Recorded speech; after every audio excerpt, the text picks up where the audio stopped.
Alright, hey YouTube, it's Dave Turner here, and welcome to my video Summiting K2, which is my tutorial for the bass line to the Billy Sheehan song, Shy Boy, as heard on the David Lee Roth album, Eat 'em and Smile. So just to start out, I'm playing a 92 Peavey Palladium bass, which has original pickups. It does have a Tone Monster PTE circuit installed. You can check out a video about that right up here. But here's the bass as it sounds in the front pickup position only.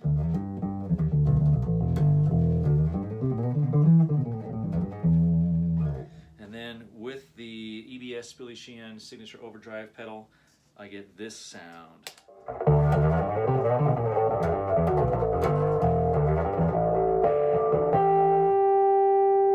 So let's dive right into Shy Boy. First of all, I based my transcription off this old issue of Guitar for the Practicing Musician. It's April 1987. It's got Billy on the cover there, and it features his transcription to Shy Boy. So I started with this, and it didn't take long to discover that about half of it is correct, and about half of it is either missing or incorrect. So we're going to talk about all that stuff too. And then, of course, I do have my own transcription of the bass line that is available to you free in PDF format. Just leave a comment down below and send me your email address, and I'll send you a copy of my transcription, complete with fingerings. So let's start off right at the bat. There's that intro with the harmonics. You start with the harmonic on the D string at the 3rd fret, and then G 3rd fret, D 3rd fret, A 3rd fret. And those are kind of hard to know precisely when to do it. I kind of listen for the drum fills to be in a certain place, and then I will add those in. And then once things get going, there's that harmonic on it's about 2.7 right there. The magazine says use whammy bar. Of course, Billy didn't have a whammy bar on his wife bass for this, so that's not what he did. And then you get about 6 bars in, and it goes from this to right here. Not there. From hit this to this, and then to here, and that's where the guitar lick comes in. And then there's that big slide, and that will get you to the first main groove section of the song.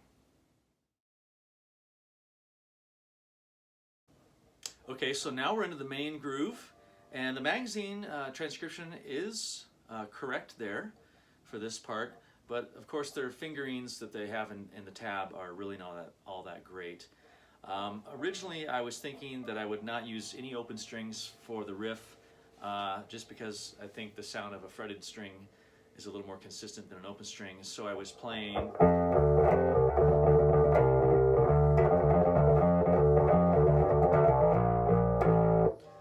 but at the tempo that the song happens, it actually is a little easier to play open strings on those open D strings whenever possible, just because it frees up your hand a little bit, especially when you're transitioning from the riff into the chords of the verse. So I decided to do open D whenever it was, anytime there's that G to F thing. Right, so I'm doing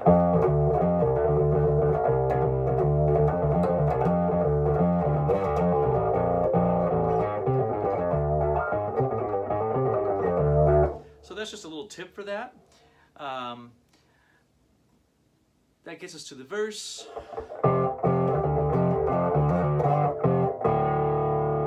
And there's a lot of dead notes that are in there that are notated in the magazine article. I didn't play those, I just played them full on. And there's the chords. Sometimes you'll see Billy,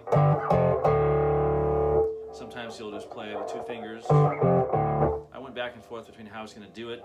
It looks more impressive but I ended up making more mistakes trying to throw that in, so I just decided to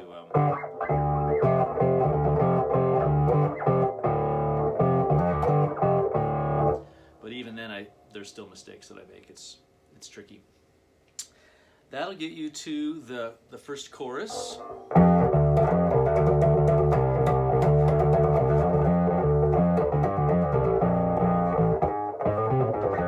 Right?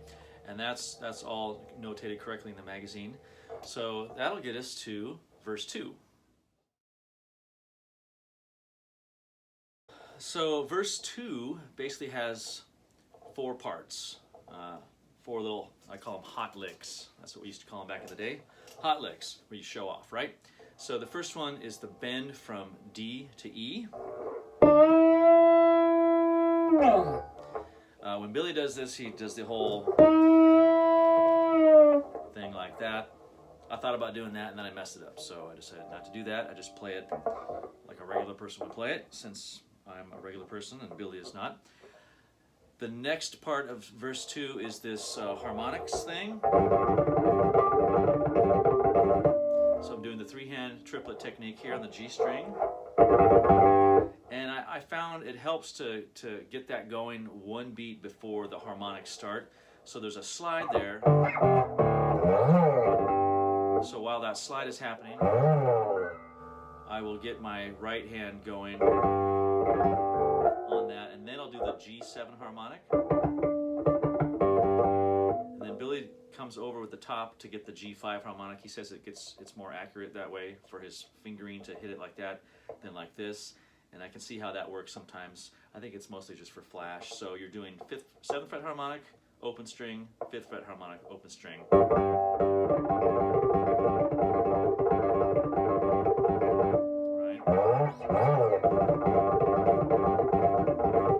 So for practicing that, just do that over and over and over again.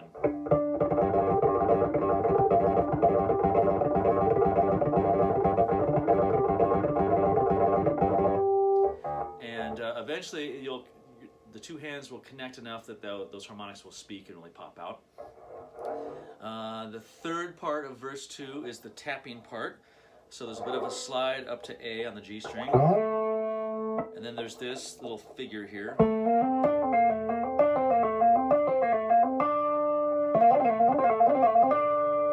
So it's 3 times on that. Is that right? 1, 2, 3. Yeah, and then end on the 4th.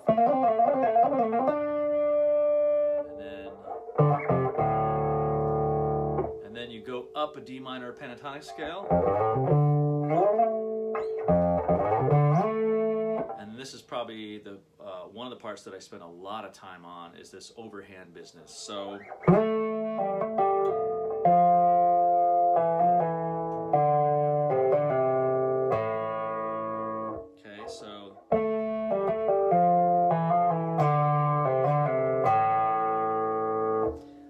that's tough to do. It really is. It helps to give a little bit of a push in.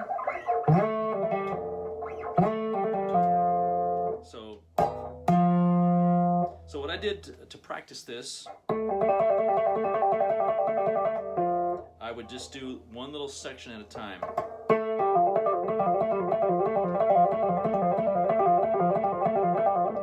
Make sure you're really pulling off on that string to get it to ring out.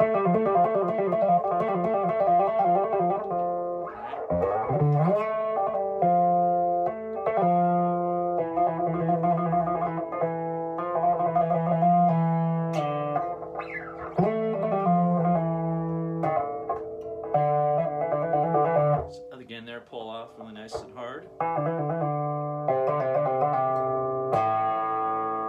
So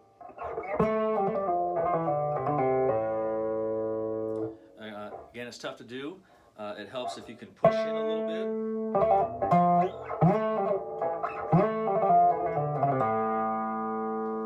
But just do it slow and do it over and over again. And that'll get you to the second chorus.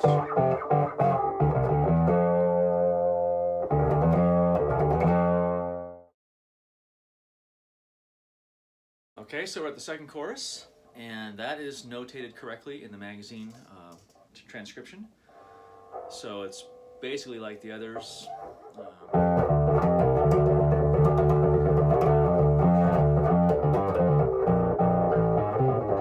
Right, that kind of thing. And that gets you to the guitar solo.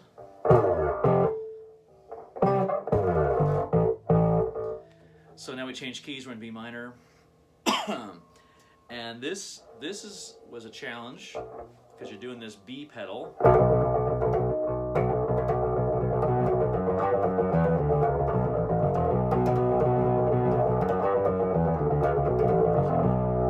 So for that, I like to hit that octave note just once, not twice. And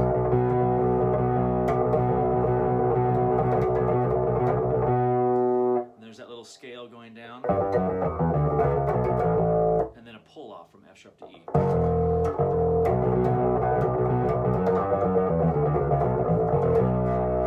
And then the second to last time, it's got a tricky little thing here. Turned out that was really tricky for me. It might be easy for you. I found that doing a pull off there made it a little easier.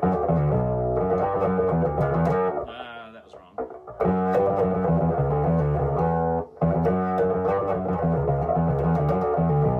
Something like that. And then transitioning back to D minor, I actually go up.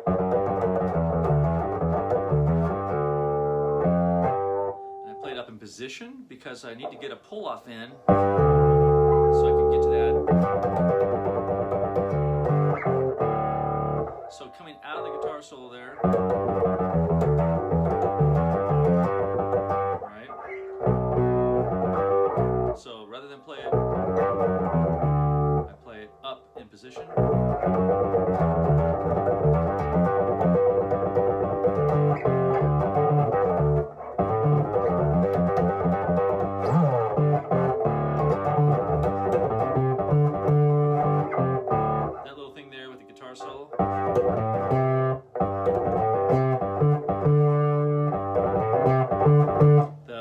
Notation is a little bit wrong there, but it has the right idea.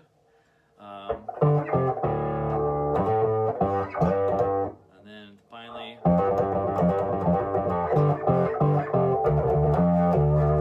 so now we're at the third chorus, which is not in the magazine at all. They just did a DS and called it good. There's no notation for that. So I had to write that out, and it is quite different in the fills. So there's a couple places where there's a drum fill and Billy's playing something along with the drum fill. Super hard to tell for sure what it is because it's a bit buried. But I ended up playing this kind of thing where Greg is doing I do right.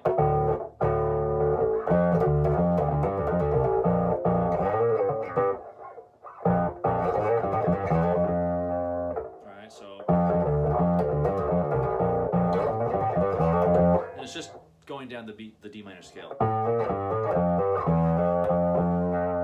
But it makes it easier to play it all on one string. That's why you see me. Okay, and then the next little fill.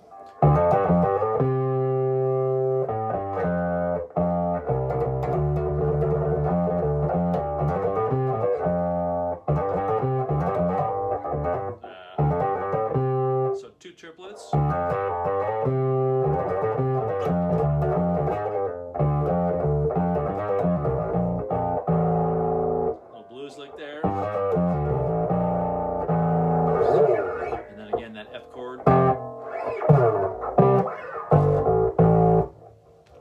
Get us to the big tap fest.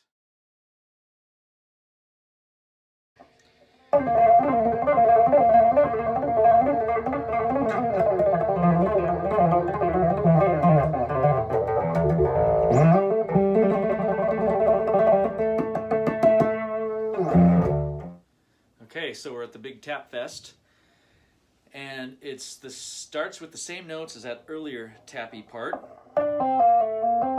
Those notes, but we're going to add in an extra hit with our second finger or your tapping finger, whatever finger you use. And you do that figure 8 times. 1, 2, 3, 4, 5, 6, 7, 8. Right? Okay? And then you get this descending figure. the magazine transcription is, God bless them, they tried. It's not correct. They were doing like a diatonic scale downwards type of thing, which changes your fingering pattern for each of those little parts. And I put it in my slower downer app to 50%, and they're just not doing that. What they are doing, Billy and Steve I, they're taking this shape here, 4, 2, 1 on the bass. I'm doing 4th finger, 2nd finger, 1st finger, and they're just moving that down.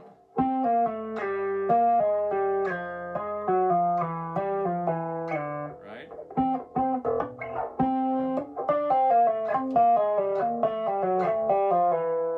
Same shape over and over again.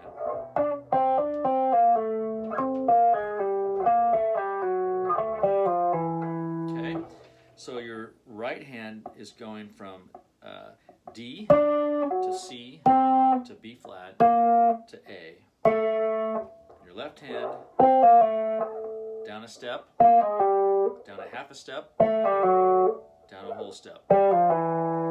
So what I did to practice this is I just did my left hand in isolation.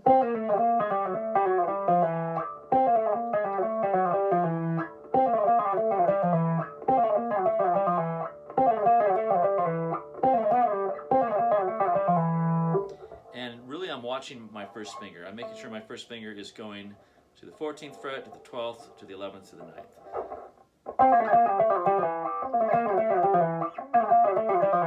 Then with my right hand, I'm just going, and I'm not even going to look at my right hand as I do this lick. I'm just going to do it so many times that the muscle memory is ingrained, and my fingers just know exactly how far down to go. Oops, and I messed it up. Right?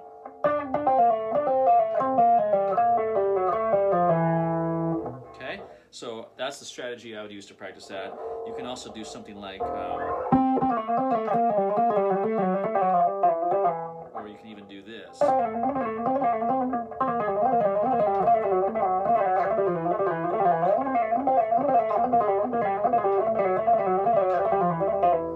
Anything that gets you going to those 4 places over and over again, and really get that muscle memory ingrained so that your hand knows right where to go, how far those shifts are from one to the next, to the next, to the next. Then you go down, you end up in this position, and you do that not 8 times, but 4 times. Right? And then we go down, and it's the same type of thing.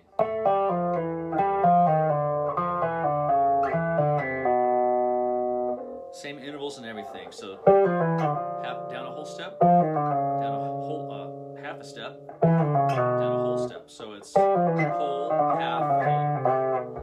And again, I went with my right hand only.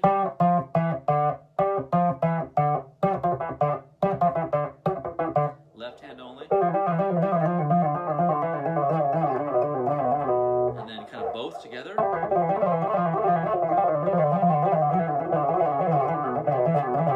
Just until I got that really just burned into my hand. So, and then I did all 7 positions, I think. Right, just to practice that whole moving from high to low. Once you get to here, you've got to do a real quick posture change from that to more of a spread, tuck in your elbow.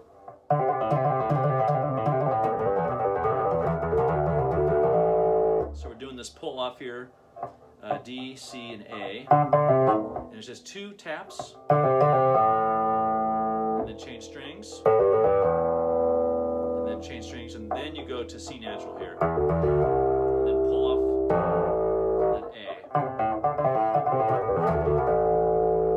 A. So you're doing all this stuff, your wrist is tucked in, right? When you get to here, you got to change from this to that really quickly. So we're going down.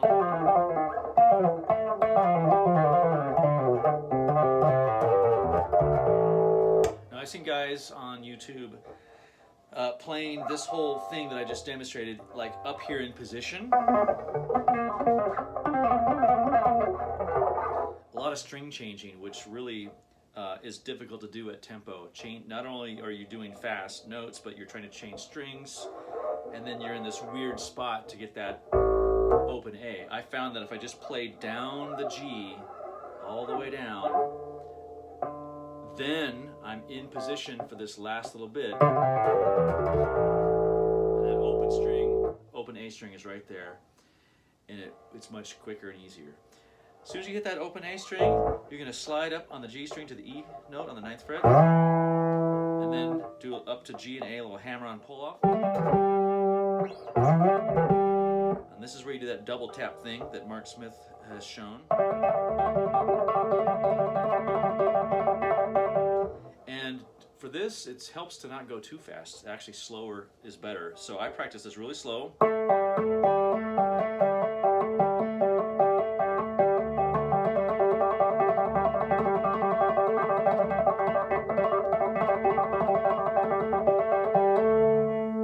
And then, as you're holding that A, tap the string at the 19th and 21st frets.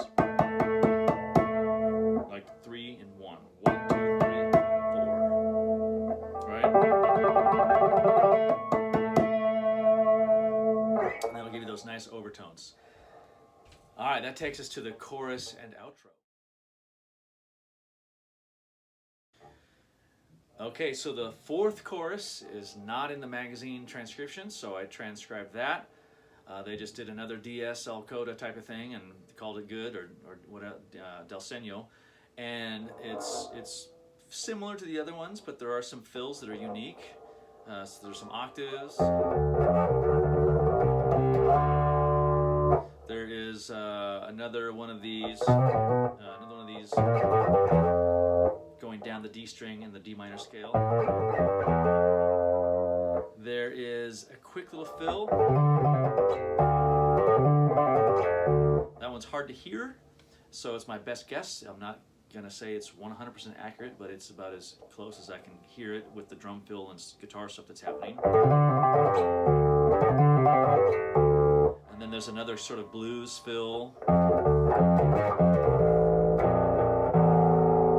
And then we go into the outro, which goes to E minor.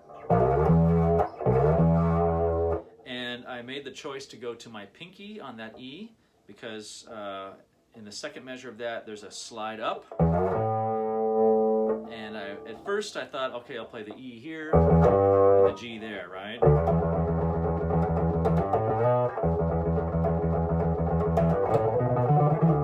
And then that was too much, and so I thought, okay, I'll do a hammer-on.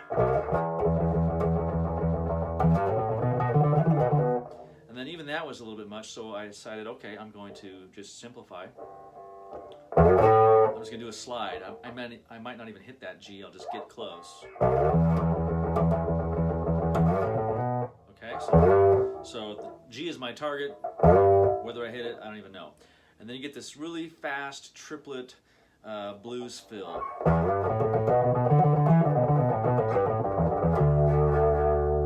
I tried doing it with a 3-finger technique.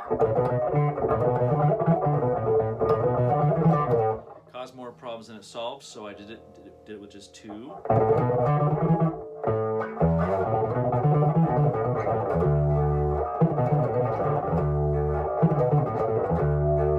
And just practice that over and over.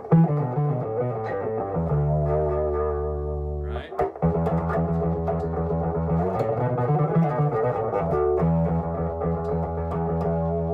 And then there's this really awkward fill. Took me forever to get that under my fingers. So pinky bar, right? Billy does this a lot. He just bars the whole neck with one finger. He can play all the notes.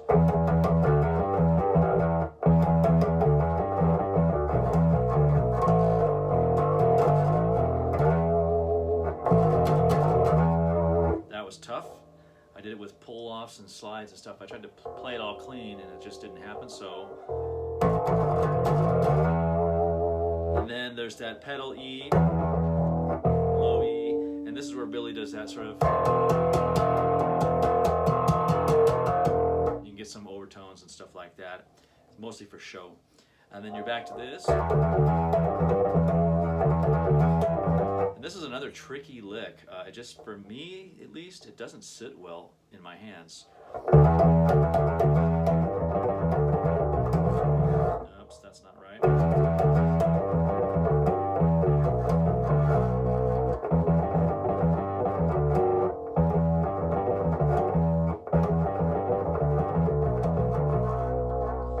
It's all in there. It's just a lot of sort of this walking type of thing. And then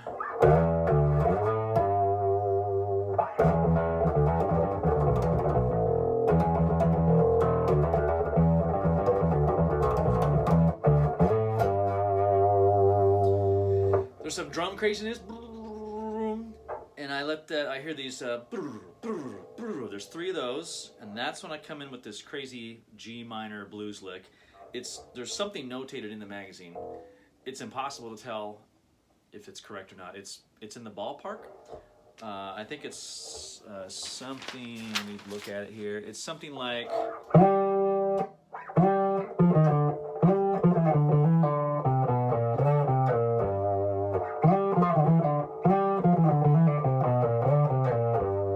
Something like that is what is in the magazine. You can do basically anything. Anything in the G blues scale.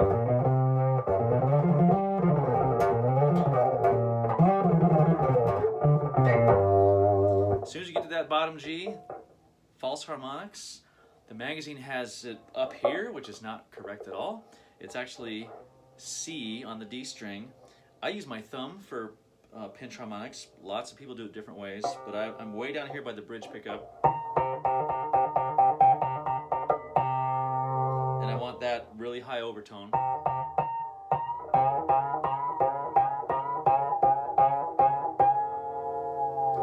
And he does that about 10 times. Then you gotta listen for the drum fill. Boot it up. Boom. Okay. All right, well that's that, summiting K2. I spent 2 months, about a half hour a day, just as part of my normal practice routine with other songs. I'm always working on 4 to 5 songs at a time, so my typical practice sessions are about 2 to 2.5 hours total. I'll spend a half an hour on one song like this. Those other songs all sort of contribute to the techniques and things that I need, but I would say I probably spent 20 hours on this tune over a period of 2 months to get my fingers to do this stuff. And I've been playing the bass guitar for 35 years now, and I've never had a song take 2 months to learn. I've had bass solos take 2 months to learn.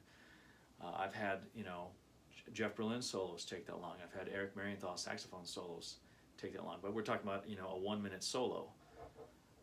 This is a 4-minute song that took the same amount of time. So, and most of it is just those hurdles with the right hand technique stuff.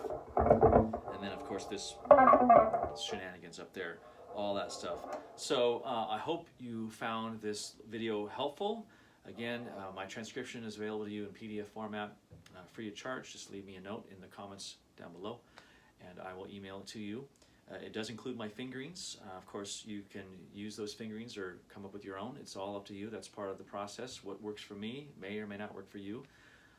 But just dig in, and just like climbing K2, you don't get there in a day. It's a little bit at a time. Slow and steady wins the race, and you can do this. You can do this. You can play it too. If I can figure this out, you can too. So anyway. All right, well, please subscribe and hit the like button, all that good stuff. Follow me on Instagram and like my Facebook lessons page and whatever else. Okay? All right. Take care.